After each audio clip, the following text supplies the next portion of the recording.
Hi everyone, welcome to National Academy. ഇന്ന് NIOS political സയൻസിലെ 15ാമത്തെ അധ്യായമാണ് നമ്മൾ ഈ വീഡിയോയിലൂടെ ചർച്ച ചെയ്യാൻ പോകുന്നത്.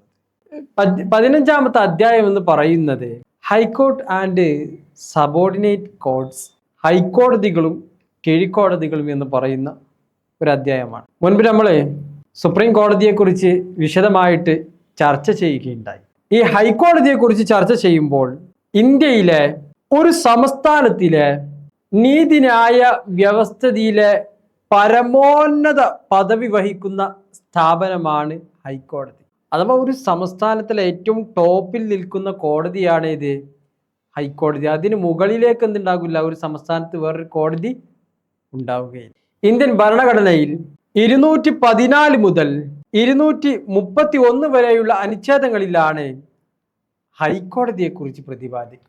ഇന്ത്യയിൽ ഓരോ സംസ്ഥാനത്തിനും ഒരു ഹൈക്കോടതി വേണമെന്നത് അത് അനുച്ഛേദം 214 നിഷ്കർഷിക്കുന്ന ഒരു വിഷയമാണ്. എന്നാൽ രണ്ടോ അതിലധികമോ സംസ്ഥാനങ്ങൾക്ക് ഒരു പൊതു ഹൈക്കോടതി സ്ഥാപിക്കുന്നതിനുള്ള അധികാരം പാർലമെന്റിനുണ്ടെന്ന് അനുച്ഛേദം 231 വ്യക്തമാക്കുന്നു. ഇപ്പൊ ഈ ലക്ഷദ്വീപിൽ എന്തുണ്ടായില്ല, ഹൈക്കോടതി ഇല്ല.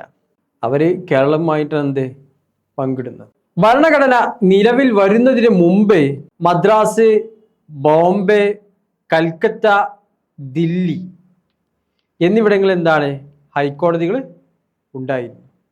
ആ ഹൈക്കോടതിയുടെ അധികാരങ്ങൾ അതേപടി എന്ത് ചെയ്തിട്ടുണ്ട്, നിലനിർത്തിക്കൊണ്ട് തന്നെ അനുച്ഛേദം 225 എന്ത് ചെയ്യുന്നുണ്ട്, അത് പ്രതിപാദിക്കുന്നുണ്ട്.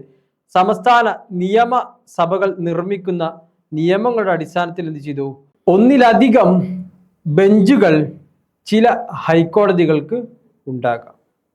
ഇനി ഈ ചാപ്റ്ററിലെ ഒരു പ്രധാനപ്പെട്ട വിഷയമാണ് സംസ്ഥാനങ്ങളിൽ എങ്ങനെയാണ് ഹൈക്കോടതികൾ നിലവിൽ വന്നത്. What do you know about the composition of the high court in A state? സംസ്ഥാനങ്ങളിൽ എങ്ങനെയാണ് ഹൈക്കോടതികൾ നിലവിൽ വരുന്നത്? ഏതൊരു ഫെഡറൽ സംവിധാനത്തിന്റെയും അവിഭാജ്യ ഘടകമാണ് നീതിന്യായം എന്ന് പറയുന്നത്.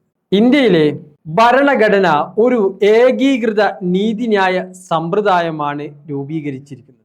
സുപ്രീം കോടതികൾക്ക് കീഴിൽ ഓരോ സംസ്ഥാനത്തിലും ഒരു ഹൈക്കോടതി സ്ഥിതി ചെയ്യുന്നുണ്ട്. ചില ഹൈക്കോടതികളുടെ അധികാര പരിധി ഒന്നിൽ കൂടുതൽ സംസ്ഥാനങ്ങളിലേക്ക് എന്ത് ചെയ്തിട്ടുണ്ട്, വ്യാപിപ്പിക്കുകയും ചെയ്തിട്ടുണ്ട്. ഹൈക്കോടതികളിൽ ചീഫ് ജസ്റ്റിസും പ്രസിഡന്റും നിയമിക്കുന്ന മറ്റു ജഡ്ജിമാരും ഉണ്ടായിരിക്കും. ജഡ്ജിമാരുടെ അംഗസംഖ്യ നിർണയിക്കുന്നത് പ്രസിഡന്റാണ്. മാത്രവുമല്ല, ഇന്ത്യൻ യൂണിയനിൽ പ്രസിഡന്റ്, സംസ്ഥാന ഗവർണർ, സുപ്രീം കോടതിയിലെ ചീഫ് ജസ്റ്റിസ് എന്നിവരുമായി കൂടിയാലോചിച്ചുകൊണ്ടാണ് ഹൈക്കോടതിയിലെ ചീഫ് ജസ്റ്റിസിനെയും മറ്റു ജഡ്ജിമാരെയും നിയമിക്കുന്നത്. ഇനി മറ്റൊരു വിഷയമാണ്, ഹൈക്കോടതി ജഡ്ജിയായി നിയമിക്കപ്പെടണമെങ്കിൽ എന്തെല്ലാം യോഗ്യതകളുണ്ടായി. ഒന്നാമതായി പറയുന്നത് അയാൾ ആരായിരിക്കണം? എപ്പോഴും നമ്മൾ പറയുന്ന ഒരു വിഷയമാണ്, ഇന്ത്യൻ പൗരനായിരിക്കണം.